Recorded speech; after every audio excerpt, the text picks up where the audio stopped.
Good morning, crew. How's everybody doing today? Well, We're thank here. you. It's been one of those weeks, and we're down a couple of members. We're lifting Shar. She has had a family emergency, and Jazzy can't be with us because she had something come up at the last minute. And that's life. We're all managing life, and we're all doing the best we can do. So we will definitely keep our missing team members in our thoughts. This month, as you know, we are celebrating Labor Day, and the theme for the month is laboring for justice as a labor of love. And today, what we're going to be talking about is the privilege that everyone around this table has and how we use that privilege to be a blessing and a benefit to others. Before I open up the floor for comment, I want to share with everybody a conversation that I had yesterday. I had lunch with a colleague of mine that I haven't seen in about 5 years. And that came about because she listened to my last podcast talking about a subtle awakening and how we need to be careful about waking people with the sledgehammer of critical race theory, or waking people subtly with an alarm clock that allows them to recognize they're in the process of being woke, and the different impact that those two methods can have on people. And she texted me and she said, listening to your podcast today was what I needed to prepare me for my D&I conversation tomorrow. And because of that, she and I sat down and we had a talk. And yesterday, we had about a 2.5 hour lunch. It was amazing just catching up and talking about our work. She's also in this space. And her name is Karen. And we ended our conversation talking about the fact that she said, wow, my name is Karen and I don't like what it's associated with. So depending on where I am and what I'm doing, I will identify myself as my daughter, Melissa. So if I'm at a Starbucks and they ask for your first name, she won't say Karen anymore. She'll say her daughter's first name. And I found that extremely interesting. But more to the point of today's discussion, when we're talking about laboring for justice as a labor of love, she said, I want to ask you a couple of questions. And she said, now she's a white woman. She said, I do the work. I'm all about doing the work. I'm all about my own research. But I want to ask you a question as my friend. She gave me a couple of scenarios. And the second scenario she shared with me, she was running late to get to her workout appointment. She jumped in the car, no ID, no nothing, speeding, got stopped by the cops. And the officer said, good morning, ma'am. She said, good morning. He said, what's going on? And she said she was almost literally on the verge of genuine tears. And she told the officer, she said, you know what? I'm just a disaster this morning. I'm running late for a workout appointment that is the only thing I have for myself once a week. And I don't even have my license. He ran her tags. He said, you know what, ma'am, due to COVID, I know moms are having a really hard time. You go ahead and just be careful and enjoy your day. Let her off with a warning. And she said, as she was driving away, she said, I know that if I'd been a woman of color, that would have gone really, really differently. She said, Dr. Nita, what is it that I can do as an ally to have rectified this situation? Should I go and talk to, the sergeant at the station where he's from? And I said, well, of course, I can't tell you what to do. You know this as a coach. I can't tell you what to do, but I can ask you, whatever you decide to do, what would be your end result? And she said, well, my end result would be like you, to raise awareness. Then if your end result would be to raise awareness, absolutely have a conversation. But keep in mind that that conversation you have may or may not cause them to change their behavior moving forward. And as a coach, as a consultant, as a facilitator of conversations that matter in the D&I space, we need to be not attached to the outcome. That's not to say we don't care, but once we've delivered the information, we can't be attached to whether or not people do things differently. So again, I said to her, while you're asking me what you should do, I'm asking you what the result is of whatever decision, whatever action you decide to take should be. And with that, she said, thank you. I get that. So, with all of that in mind, crew, I'd like to know, and anyone can jump in here first, what privilege have you identified that you have? And it's not just one, I'm sure we all have several privileges around this table. But what privileges do you have, and how do you use those privileges to benefit others? I can hop in. Okay. Uh, I think the one that stands out the most for me is being a male, specifically a cisgendered heterosexual male. And I work in a space that is predominantly male. And part of that is the nature of the work that we do, working with young men of color and mentorship. So that's kind of how the demographics have looked since we started the program in 2013. But over the last 2.5 years, I would say we've gotten more female mentors in the space, and we've gotten more females in leadership as well. So I think the language and the dynamics around work need to change a bit more, because people still say some really crass and insensitive things. Just the other day, I was having a conversation about the colloquialism that's used often in California, like "you guys." People just say it, right?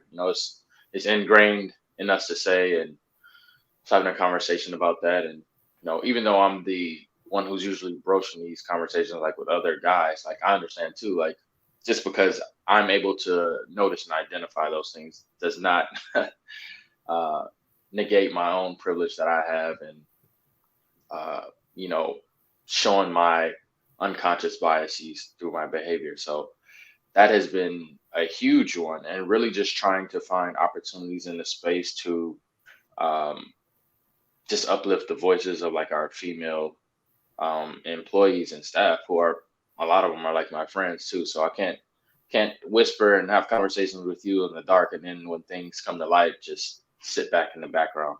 I think it's also a very delicate thing, because I don't want to feel like I'm speaking for anybody, but I also don't want to say like I'm an ally and an abolitionist, and then I don't say anything at all. So honestly, the book Subtle Acts of Exclusion that we've been reading together has been super helpful with just exchanging that dialogue, regardless of whether you're a bystander or the person, committing the subtle act, or the person who's receiving it. So it's really just kind of helped me navigate those conversations.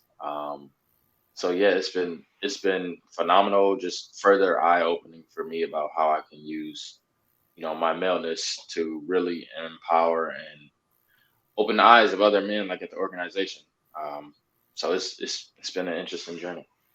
I appreciate you sharing that. Yesterday, when I was talking with my colleague, she mentioned the fact that she was picking up her son, who's about 15, and his friends from a skate park. And one of the guys said, "Man, that was a really cool move by that chick skateboarder." And all the guys pounced on her and wanted to say, "Dude, you can't say that. You can't say chick skateboarder. She's just a great skateboarder, right?" And so we are becoming more aware of the fact that to say guys, we've really just kind of gotten lazy in just identifying people for who they are. And I just find it interesting that I had that conversation at lunch that you're bringing this up now. Yesterday morning, I had to do a quick run to Sprouts, and there were two women in front of me. And one, from what I could see, identified as female, the other, I couldn't tell. So instead of getting away from the, "Hey, thanks, guys, have a nice day," but not going to the, "Hi, ladies, have a nice day," it was, "You both have a nice day," because we just want to be careful not to offend, but still being polite. And so, Brian, before we go any further, for those who may or may not be actually watching and be able to see us, you are identifying as a Black male. Tell us, for those who are not grounded, what does cisgender and heterosexual really mean these days? So heterosexual is essentially like, I'm straight and I prefer women, right? Um, and cisgender is basically I identify as the sex that I was born with. So yeah. And just to touch on the black maleness part, I feel like the hardest conversations for me to navigate in regards to privilege are with other men of color, not conversations like with white people, but there's a lot of resistance, I feel like, for men of color when I say things, um, even subtly, about how we have privilege. And then I feel like the oppression Olympics begin after that. And it's like, oh, like, no, we have it worse. And I'm just like, it starts to create a dialogue that doesn't become about the main thing, which is talking about how, again, how we all have privilege and how we can use that privilege. So that's definitely an area of growth and opportunity for me, just as you kind of brought that up. Say some more about that, because Yeah. on the one hand, I can understand why Black men would say, "Back up," Hmm. when you talk about the privilege. But on the other hand, being a man, Hmm. period, right, brings privilege with it. Let's be honest about that. So tell me some more about the conversations that you're having. Absolutely. I would say it's been ongoing for probably 6 or 7 years, probably even longer than that. But I think as I've had my own like awakening about privilege and power and how I willed that along with my marginalized identities, I think the idea that men of color have it worse is an idea that a lot of guys have because think about police brutality. More often than not, you're seeing men on TV, but that's also a, if you think about it, that's a I guess I'm wrestling with to say that that's a privilege, but the women who have experienced police brutality, like they're in the back, like nobody's seeing them, and that's kind of like the conversation that needs to be had more, because women aren't seen as a threat, are dismissed when they do experience police brutality. The conversations aren't in the mainstream, like they're not the main conversations on everybody's mind. So it's very interesting just how little delicate things like that exhibit like power and privilege. So Hmm. I think the conversation needs to, especially when I have conversations with other men of color, specifically black men, needs to lean away from like who has it worse, because we all have areas where we're marginalized. So understanding somebody else's story and listening with an open heart and an open ear is more important than saying who has it worse. Like that, we move nowhere with that. There is no progress made when we get into those conversations. Amen. And when you think about human experiences, we've all been beaten up a time or two. And it just, the degree to which it's painful is a personal thing.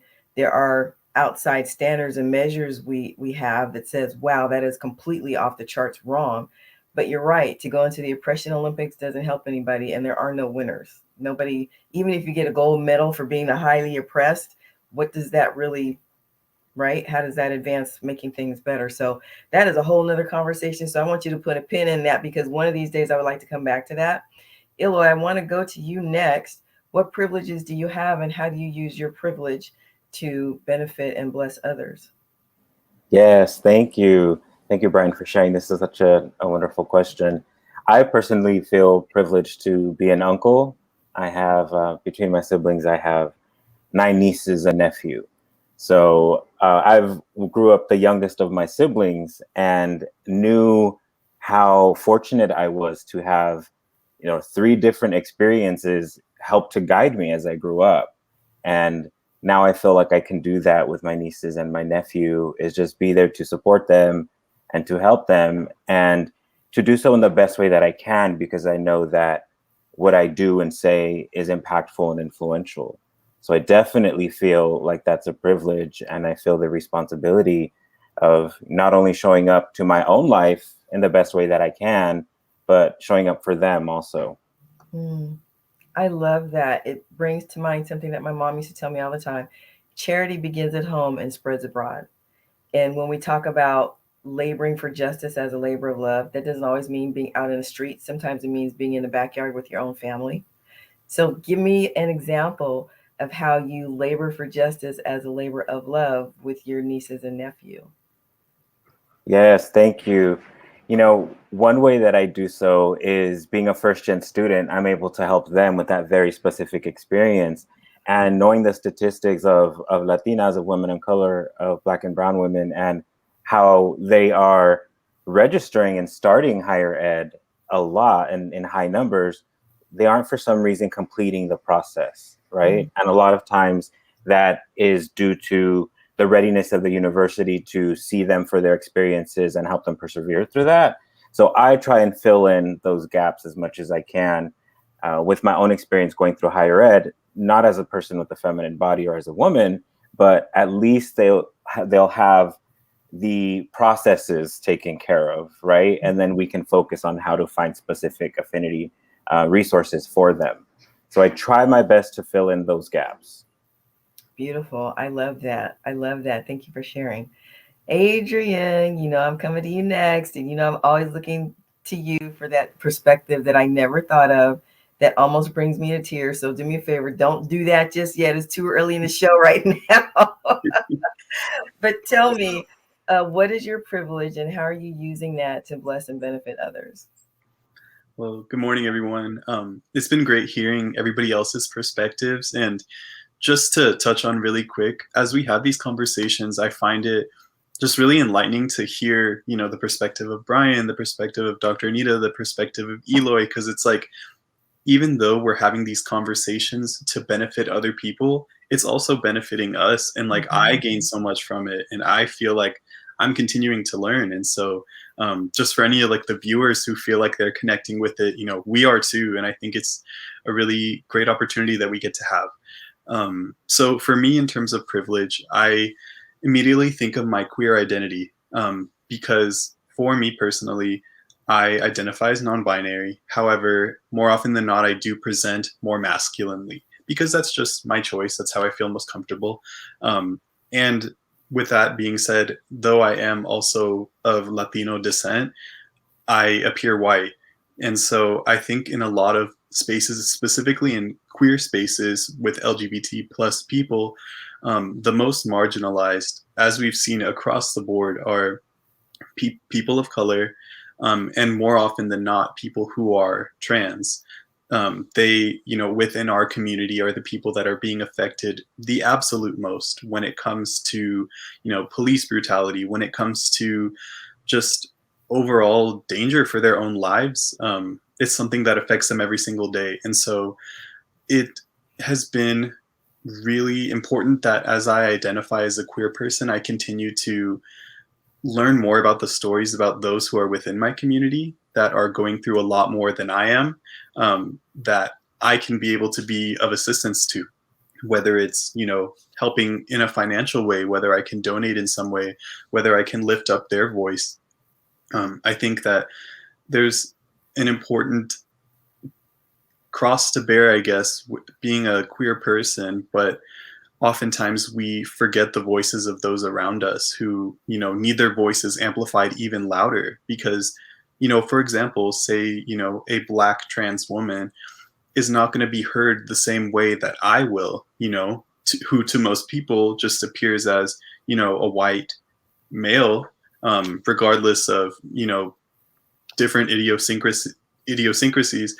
My voice is going to be heard louder and clearer than, my counterparts or my the other people in this community. And so that's where I have to take into consideration, like, what am I saying, what am I doing to really affect that change for their lives, for the lives of other people who are just not being heard as much. And I'd be lying if I said that I knew every single thing, because I'm still learning and I'm still figuring out, I came to terms with my queerness only a couple years ago. And so for me, it's something that I'm still figuring out. But to understand that, I think, is important for anyone within the queer community, and to just understand that, intersectionality is a really big thing. And specifically in this community, me just being white alone, that means a whole lot more privilege and a whole lot more agency and power as opposed to other people. And so I've begun to recognize that. I've begun to acknowledge that. And, I'm always open to learning. I'm always open to seeing what it is I could be doing better, or what it is maybe that I'm not doing that I could be doing. Wow, there's a lot to unpack there. Thank you for sharing those perspectives. We all learn something new every day in this work, and this is work. There was something in particular you said about your voice being heard more clearly, and the fact that you're very thoughtful about what it is you say when you use your voice. And one of the most influential mentors in my life once gave me an acronym. Everybody knows I love acronyms, but this acronym is WAIT. Why am I talking? Why am I talking? And when we think about the fact that today's theme is laboring for justice as a labor of love, and as we record today, Monday, we will be celebrating Labor Day. I want to ask you all, what does that mean to you? And while you're thinking about it, let me give you some context. We recently celebrated the 4th of July. And in my monologue, I talked about the fact that a white male has a very different perspective on July 4th than I do, and that we all did around the table when we discussed it. And what occurred to me was that we all don't see the celebration of the 4th of July the same way. That's not to say that we're not patriotic. That's not to say that we are not very grateful to be living in America, but it means different things to different people. So then let's think about Labor Day and what that means to us in terms of this work that we lovingly and willingly take on in the diversity, inclusion, and belonging space. Illa, I want to start with you. Thank you. You always have all the great questions.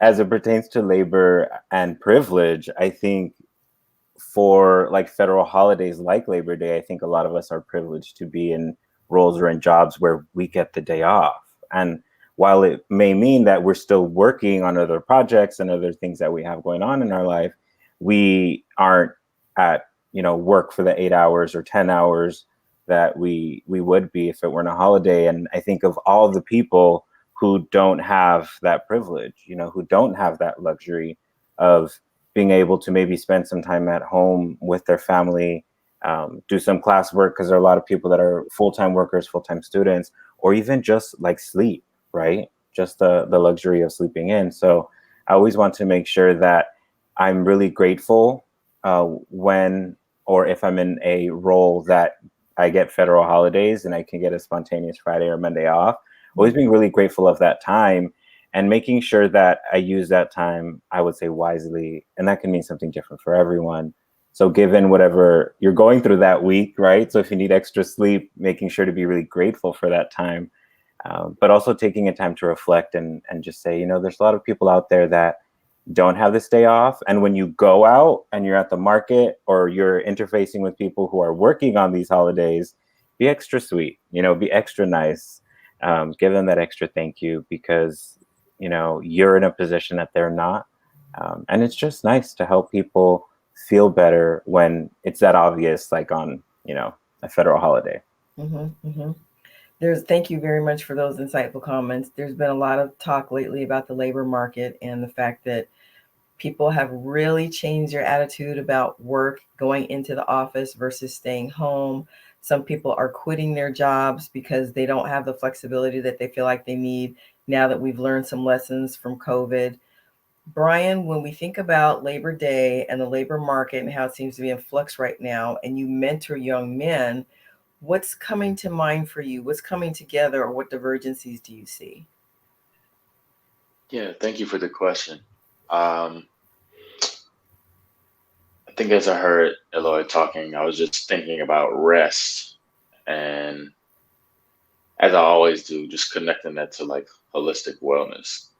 I feel like as people of color, we historically haven't been afforded the opportunity or privilege to seek rest. I've even read articles about like Black folks and having intergenerational trauma tied to rest and sleep from like slavery and just like how that's a huge pain point for people. So anytime we get these opportunities to have structured rest based on not being at work, wherever you work, whether it's a Fortune 500 company or nonprofit or whatever the domain may be, just thinking about rest and replenishing because we only get one body. And oftentimes we're stuck in this mindset of being productive or perishing, and it doesn't have to be that dichotomy. There's so much gray area in between where we can really pour back into ourselves. So I'm saying that because I'm talking to myself also. So just thinking about how we can intentionally and mindfully like incorporate that into our own lives, because there's so much more to life than just working and beating ourselves down and having those 2 days on the weekend and then doing it all over again. I don't want to be, and I certainly don't want the young men and the folks that I work with to do that for 30, 40 years or however many years and then look up and ask themselves, what was it all for? Because it's not worth it to really do that. I want to live or I want to work to live, not live to work, if you will. So yeah, that's definitely what I was thinking about. There's an old saying that goes something to the effect of, as you are leaning as you're climbing the ladder of corporate success, make sure that you're leaning your ladder on the right wall. It kind of goes back to what you said. Are we living to work? Or are we working to live? I was just reading another article yesterday that talked about the thing that we've been talking about for years as professionals, men in particular, and we all know that the face of wage earners is changing more and more. The female is the primary breadwinner, even though there might be a male in the house. And now I'm talking the traditional structure of men and women being married, and men typically bringing home, the bacon, and women, Yes. supplementing. Now it's changing. Women in the quote unquote traditional home, they are sometimes the breadwinner, and the male is sometimes even at home. And so, but they were talking about the fact that things have just changed, and that people really need to think about what it is that they're doing for their lives and what difference they're making. And the fact that men in particular are working so hard to give their family everything, but yet they're losing those years, those formative years with their kids, to spend time with them, to be in the home, to be the example, to be the authority figure, quote unquote, to make sure that they're not driving mom crazy and the family stays together, right? And those kinds of traditional things just aren't happening. So that's got to do with being in the workplace. But Adrian, what I want to come to you now is, in terms of life and living, what is it that the LGBTQ plus community goes through just to live, to work, to live, that the rest of us just aren't aware of, especially those of us who are in the BIPOC community, the Black and Indigenous people of color? We all have our struggles, but what is it that we don't know in terms of just working to live, to get up every day, to be who you are, and have to battle with that? Thank you for that question, Dr. Anita. Um, Honestly, when I think of that question, I just think of my childhood and like the time that I spent in confusion and like lots and lots of fear. I think that that's something that a lot of queer people can identify with, this feeling of fear and kind of, even more so like a feeling of shame when it comes to like your own identity, when it comes to not being able to fully, um, you know, be who you are because of family members, because of family ideologies. And I think there's a lot of parallels between that and, obviously the BIPOC community. I think there's tons of parallels, but there are definitely unique experiences. And I think um, something in particular that I could think of is, the battle with religion, with family, and not necessarily understanding or accepting based on religious beliefs. And I think there's a lot of work that takes place in there, a lot of work that takes place one on one, just in conversation with elders in the family or people who may not necessarily understand your perspective. And so there's work to be had in that. And I think if you're on the opposite end, if you're the family member who is, chastising or making comments because of your own beliefs, I think it's important to understand the perspective that people like us come from, where we're just trying to exist. We're not trying to offend you. We're not trying to hurt you or make you feel any kind of way. We're just here to be in the same way that you are. And so I think that that is kind of the labor of um, justice that I would ask for other people who may not necessarily understand where we're coming from, is to just listen. And I think that that lesson of why am I talking, that applies in so many specific situations. And it really does in this situation too. So just kind of learning to identify where the other person is coming from, really being able to hear them, really being able to process what they're saying. Because I think a lot of times people don't do that in this specific situation when it comes to queer identity. Thank you so much, Adrian. It struck a chord in me when you said we just want to live. We can all identify with just wanting to live. And recently, I in all of my talks, I always mention that there is privilege in pain, and sometimes we need to connect to others through our pain. And when I talk about privilege and pain, I talk about the fact that because of the pain that we've been through as an individual, there's privilege in that, wow, I never want to be the cause of this pain in anybody else. And so having gone through that gives me the privilege of the insight to really understand. I never want to have anything to do with inflicting that on someone else. And then the fact that sometimes initially, maybe the only way we can connect with others is through our pain.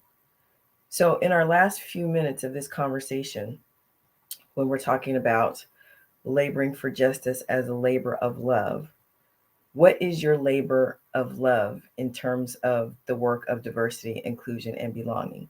And Adrian, I think I want to start with you to give myself time to pull it together till the end of the show. Well, just like I said, I think my labor of love, as is the labor of love for so many of us, is to listen. I think listening is the most important step to begin with. If we're not hearing someone where they're really coming from, how can we properly help them and be there for them? We can act like we know. We can, pretend to be woke or understand things from a certain perspective, but there's really no way to unless we actually let ourselves be vulnerable enough to be unselfish and just hear and not feel the need to interject, not feel the need to interrupt. There's so many times where I mean, it's just ingrained within like society. If you have a certain privilege of some kind, sometimes people feel, superior for those reasons, and it causes them to maybe not listen to other perspectives. In an office, if there's, a CEO who is a cisgender white male, he may not necessarily hear the opinions of, a female colleague because he just assumes because of, years and years of conditioning and, these different ideologies that his opinion is more superior because he's built himself up to this place as a CEO, and he should be respected in that way. And I'm not saying that's the case for everyone, but that's just an example, and there are so many other examples in different situations in different areas. And so we got to look past those ideologies, look past those privileges in whatever way that we can. Just really look inside of ourselves and see what's keeping us from really listening, what's keeping us from really hearing someone from where they're coming from. And I think we'd all be surprised because, like you said, everyone, or for the most part, really does have some form of privilege, whether we think about it or not. You hit the nail on the head when you talked about listening to understand. Whether I'm doing a one-on-one coaching or a workshop or a speaking engagement or writing a blog or whatever the case may be, I always emphasize the fact that too often we listen to solve when we really need to listen to understand. And listening to understand is not the same as listening to be understood, and it's not the same as listening to respond. Listening to understand is simply that. And when we listen to understand, it requires us to let go of our intellectual arrogance that says, I think I know more about this person than I actually do, and being willing to step into cultural humility that says there's an opportunity for me to learn. So thank you so much for sharing that. Brian, I'm going to come to you next. Thank you. As we were going through, I was kind of wrestling with two different things, and I think there are two sides to the same coin. So for me, it will be self-compassion and compassion for others. So one of the core components of self-compassion is this concept of common humanity. And I think that goes directly into what we've all been talking about for the last half hour, about how we're all connected. And one of my favorite quotes talks about seeing every other human being as an extension of yourself. And I don't think that we do that nearly enough, because if we did, we wouldn't have a lot of the issues that we do have. And it's also part of our individualistic culture, like here in America and in the Western world. So really having more of a common humanity like viewpoint. And if I can see myself as an extension of somebody else, I can really start to feel their humanity, just kind of like Adrian was talking, because we do so much passing by of other people, and it's just there's a numbness to just the existence of other people. And when you can remove people's humanity, then you get heinous things in the world that we've seen over millennia. So being able to be really genuinely connected to somebody else I think that's so vital, and seeing that person as valuable outside of anything that they do, but merely as just a existing and being. That is so true. And when we tie that back to a labor of love, sometimes it is a labor of love to love ourselves properly, to be accepting of ourselves, to be forgiving of ourselves. Something that I'm coaching executives a lot on is extending grace to self so that we can then be comfortable with extending grace to others. If we're not gracious with ourselves, it's really hard for us to be gracious with others, because if we expect 100% perfection out of ourselves, we always want to put that filter on other people. But if we learn to be forgiving of our own mistakes, it's so much easier to be forgiving of others. So thank you for that, Brian. Eloy, Professor Garcia, I'm coming to you last. What is your labor of love? Thank you. Yes, I think it's also an extension of what Brian and Adrian have shared. I'm reminding myself to meet people where they are. And from what you were saying right now as well, the expectations that we have for ourselves invariably end up being the expectations we have of others, and balancing that out, remembering that I myself at a certain point was at a certain place on a lot of these issues. And by the grace of those who are willing to teach me, I was able to, in my opinion, evolve to a better understanding. And that's my labor of love, remembering that everyone's at a different place with these issues, with these topics.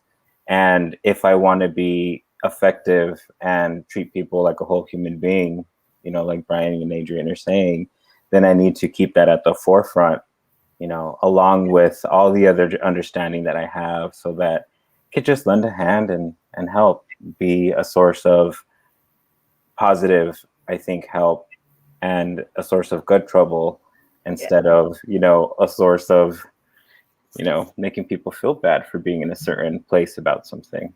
Yeah. Beautiful, beautiful thoughts. You talk about being in good trouble.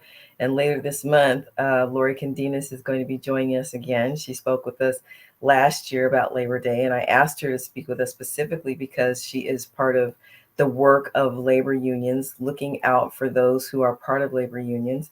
And she was recently promoted to the LA chapter of the National Action Network, which is an organization that was founded by the Reverend Al Sharpton. So I'm looking forward to having her back with us this month.